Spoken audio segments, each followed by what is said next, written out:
two sectors have been quite problematic. Well, three, really, for Nigerians. Talk about security, the food sector, that's agriculture, and of course the petroleum sector. In agriculture, they say, well, we're looking at the whole value chain from farm to your table.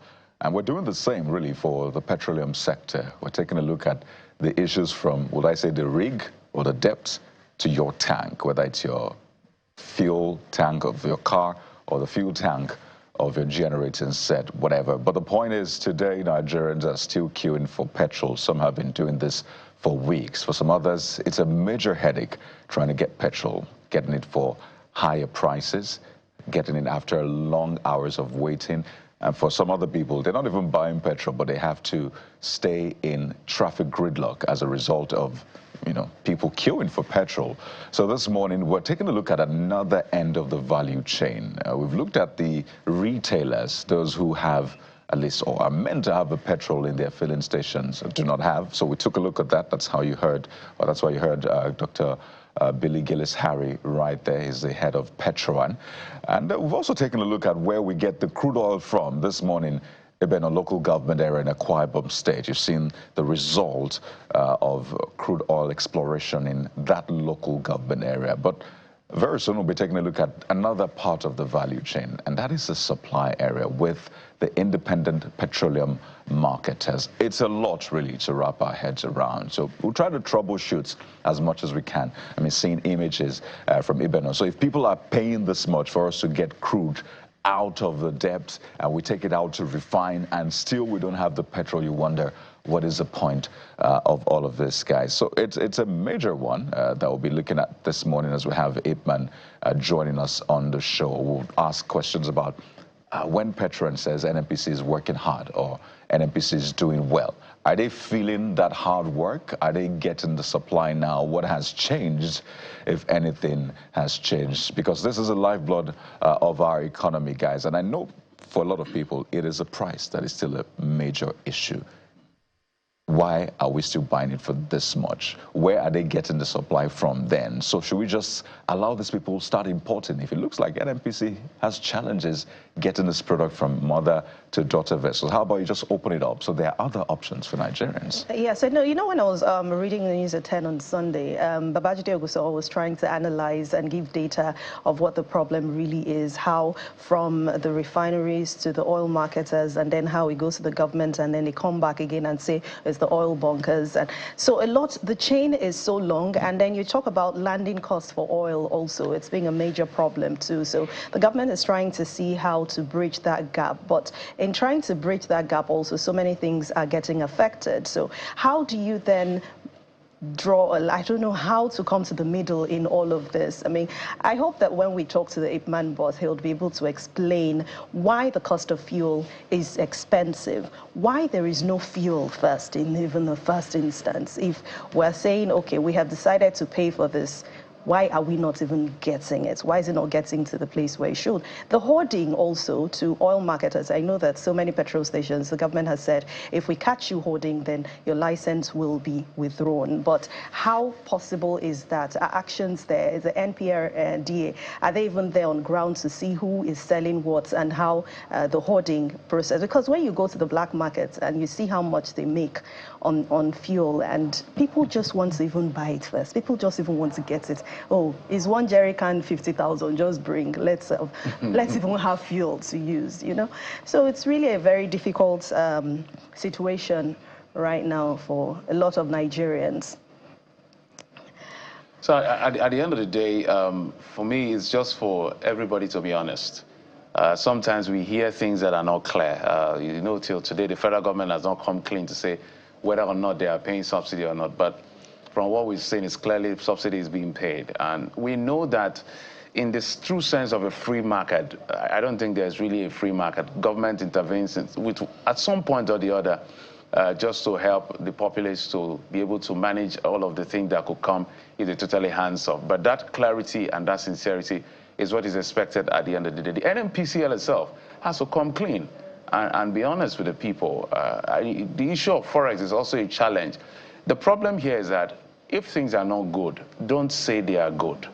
If things are bad, say they are bad. The people will empathize and see what they can do to help you at the end of the day. So I just feel that everybody has, the country is for all of us. So this country does not belong to the PDP, it doesn't belong to the APC, it doesn't belong to Labour, it doesn't belong to any political party.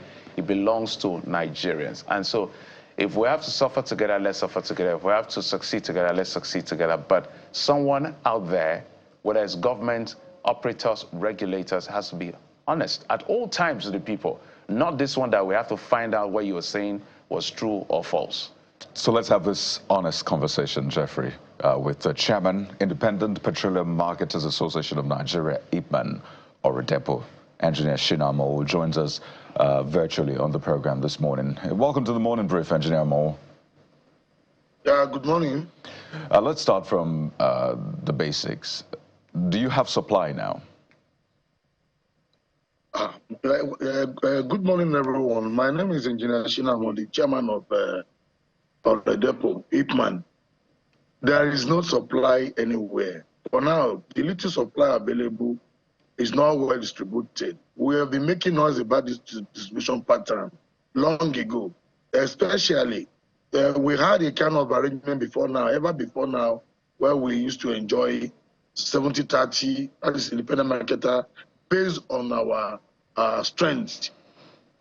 Based on our strength, if you go to maybe areas like villages, urban area, you see a lot of independent marketers where you may not be able to find any major or any semi-major. So for now, the supply available, we can't even talk of IPMAN now about the supply. We are not being considered about the supply because go around, you could not see, if you have 50 petrol stations, you take a sample at random, 50 petrol stations from your population, as a population, you discover that only 3 or 8 could be selling products. And this product we are selling, we are getting them at premium.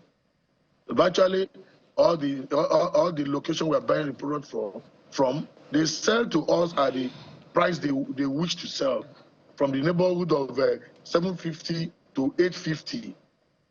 All depends on the depot you are buying from. All the private depots, we have been suffering more than enough over years. Instead of getting the product at the rate of 567 or so from NNPC, none of us could get product from NNPC over 2 to 3 years. If we could get any that could be loaded from NNPC directly, when you pay your draft today, you may end up picking that product in the next 3 to 5 months. So the product will have been eroded, the profit will have been eroded away. So we all prefer to go and be lining up in any private depot.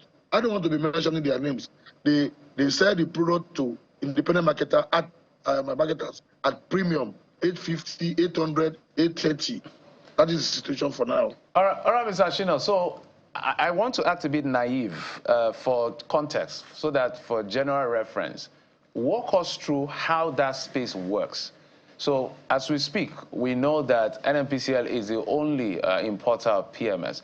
Walk us through how that space works and how it gets to you, so that Nigerians can understand some level of maybe an algorithm of operation, and to, on their own, be able to decipher where the problem is coming from. Exactly.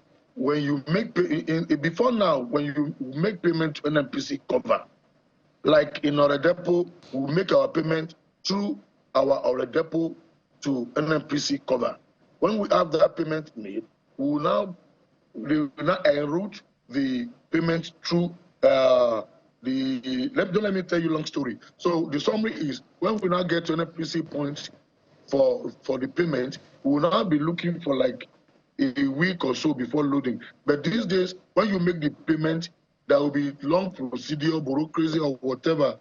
Now, before you now access the product, takes you like 3 months or 4 months or so. Is either you'll be looking at your platform, when are you going to be given authority to pay? When are you going to be given authority to ship? And to ship means to load. And that will take a longer period. So for now, what we used to do as at these days is we'll go to the nearest depot around you. My people in Ore, Akure, Akoko, Ekiti, and part of also a part of data that we govern. We always go to Ogara, Oko, just generally Delta State to source product from those private depots around there. Now the people closer to Ore and closer to areas getting to like Ogun State, we always go to Apapa. Now when you now make payment of like 800 naira per liter, you take it to your location with transportation of like 20 naira, 22 naira to land in Akure or to land in Ekiti. So that's what we are facing about loading and landing in the. So, Mr. Shina, if I understand you very well, so if I understand you as a layperson, it means that NNPC may be cheaper, but the time to deliver is longer. So the depots are faster, but for the depots it's faster, but its premium is higher in price. Who supplies the depot? NNPC supplies them. Okay. So I mentioned something initially about the distribution pattern. Okay. The year NNPC abandoned the distribution pattern, that was the year they left sincerity. Distribution pattern, they rated independent marketers higher before now. All of a sudden, they just abandoned that pattern, giving more volume to Dapman, Moman, and whoever. They now started giving us something minute, and that volume could not undo IPMAN activities about distribution, either to suburb or either urban or rural. We cannot even access it. Mr. Amoo, let's talk about the challenges here. A lot of people have said, oh, the challenge is because NNPC is seen as the sole importer of fuel in the country. So, about the discussion some have been having with the government of how possible is it to allow other people, maybe ease the process or something. Is there any discussion around allowing other people get to import fuel, and maybe this will somehow alleviate the sufferings that's going on currently in the country in terms of getting this available to all? Well, other people could assess if government allows that. So what is the problem now? Why is government not allowing that? That's the question. Well, the major problem is just the subsidy issue.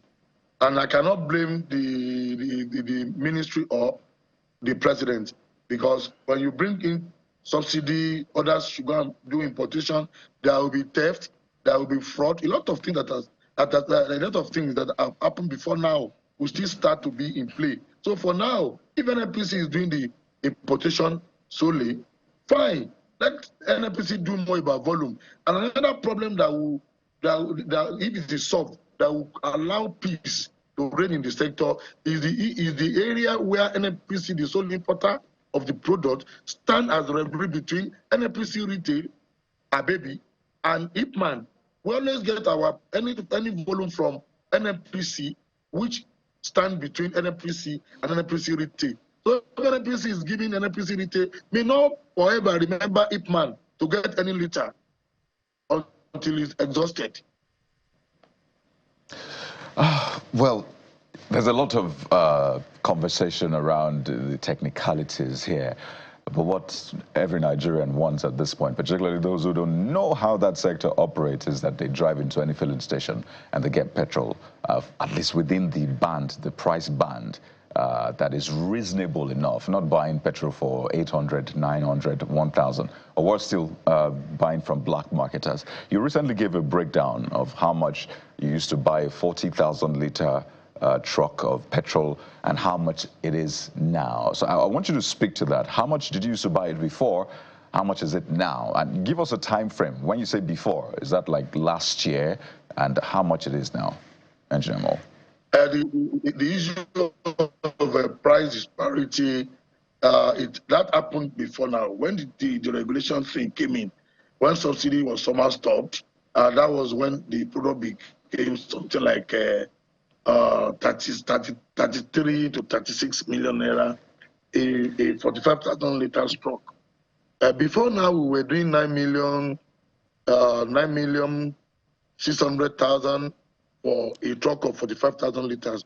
You know, when you remove, when the regulation came in, the issue of that price of a thing, at least became something we may not be able to even explain. Because before now, we were like, a truck would be neighborhood of 6 later 9 million during the previous regime. But the current regime that removed subsidy brought it to this price we are doing now. Yeah, the president meant well, and is still meaning well for the sector. But the major thing is the corruption in the system. The sector requires total overhauling, a kind of state of emergency in this sector. If corruption is removed from our sector, we'll be able to enjoy better. Because if the people that are taking the product directly from NNPC, if they are doing the right thing, if you are giving product to, for example, my company name is Mania Petroleum. If I'm taking PFI from NNPC, TPR should be able to know where I'm taking this product to. Are my stations selling, or are my dealers diverting the product to somewhere? Because if the volume NNPC is bringing is limited, even if it's very small, if the volume are going to appropriate locations, if there are no what we call diversion, because all these things is becoming something else. A lot of people are suffering. I left Lagos yesterday morning going to Akure. I could not access any product along Lagos to Ibadan. No single product, even high price or low price. You're saying that there should be total overhauling. Are you saying that the hands should be changed? Everyone in charge should be taken out and probably new people brought in. Maybe there will be a difference in what is going on. Maybe they'll be able to work out what these people here have not been able to get over the years. Are you saying that hands should be changed? My total overhauling as a sentence, as in an English, let me say, statement. The thing is, the government understands, the ministry understands, but they should be able to at least digest and do the needful. All right. So if you're buying now for 32 million, 34 million, I did the math.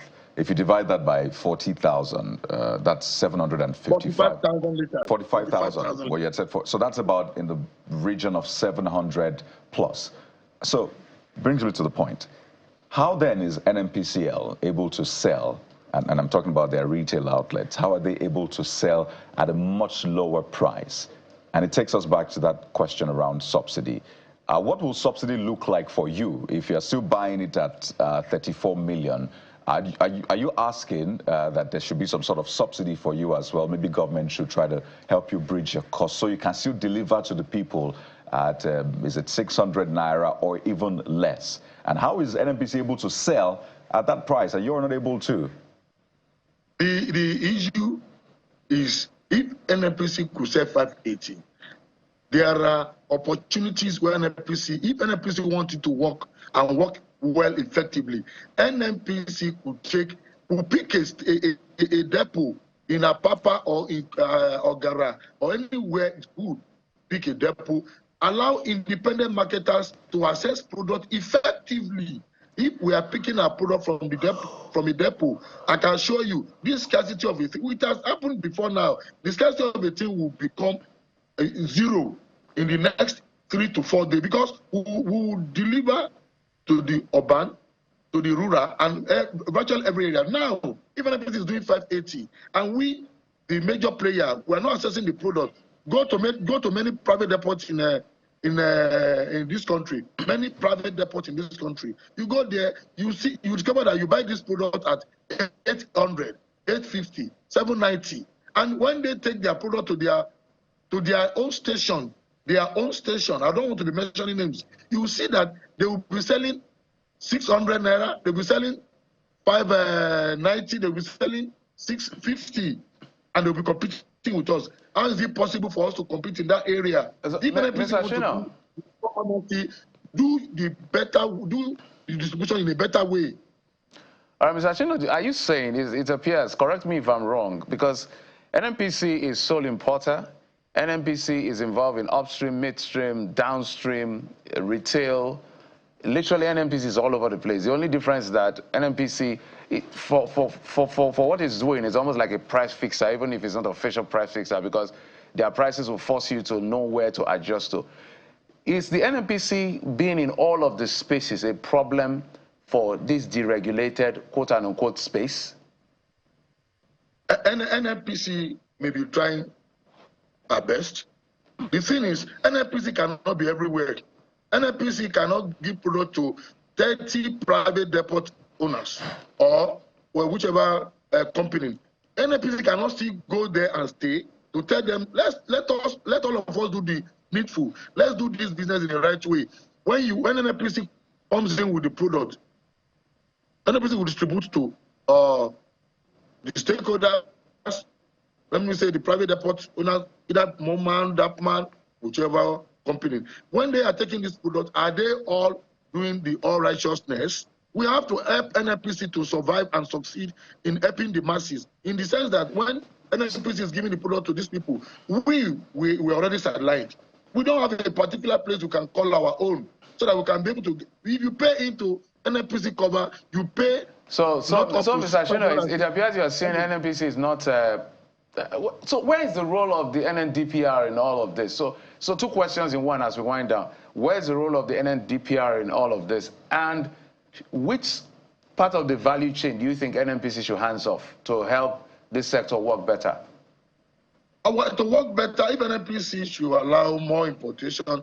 And in summary, let me just quickly say something. When we were looking at NNPC and we couldn't achieve all we are expecting, that's why many of us are praying for survival and sustainability of Dangote refinery, and we are praying for more to come in place. It is simply because when our own is not giving us what many of us are not in business. Several stations are locked or closed down by the issue of not having access to products. So if NNPC could allow more stakeholder, more participants in importation, the constraint is corruption. If NNPC should allow more activities about monitoring, joining out with the DPR to go around monitoring who are taking the PFI, who are taking the product. Are they actually taking the product to the right locations? Are they allowing people to enjoy the dividend of having a good government? We have a good government in place. Right. It's only the people that should allow the government in place to be successful. That is just the summary. Well, I remember the last time we had you in studio, you had talked about, I think you had some tickets that you were expecting to, get products and all of that, but obviously that is not happening. But we'll see how the coming days play out. But it's important to reiterate that you've said you do not have supply anywhere, and so you have to get it from other places, and that is usually expensive. Chairman, Independent Petroleum Marketers Association of Nigeria, IPMAN, or Depot, Engineer Shina, thank you so much for your time. Thank you. We'll take a moment now. When we return, that conversation about the possibility of conducting drug tests for university entrance or tertiary institution entrance in Nigeria is next. And we have the spokesperson of the NDLEA joining us to speak about that. He wasn't the one who made the statement. It was another official of the NDLEA. We'll get to the heart of that this morning. Stay with us.